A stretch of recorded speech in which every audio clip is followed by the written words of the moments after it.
Now in this video, I'll be explaining the purpose of a turbo and how it creates more power.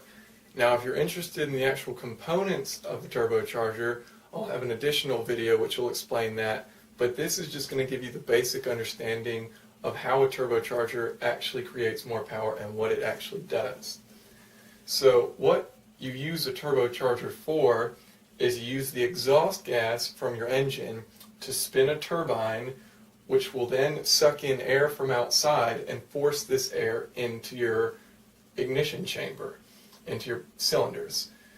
So by forcing in additional air, which is called boost, and you'll have this rated, many cars will have 8 to 10 psi of boost. Nicer cars can handle 14, 15 psi of boost, and greater for even more well-constructed vehicles. Now, what happens is you're forcing in additional air into the cylinders. So you're going to have more air in here, more oxygen. That's the important part. With more oxygen, you can burn more fuel.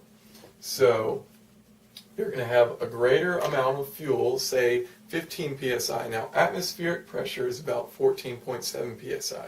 So if you've got 15 psi, you've doubled the pressure, so you can have twice as much oxygen in there.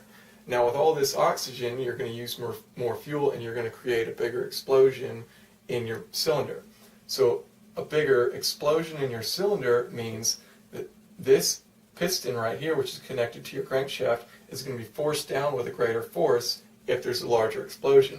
So you've got a larger force forcing this crankshaft to turn. This crankshaft is inside of your engine.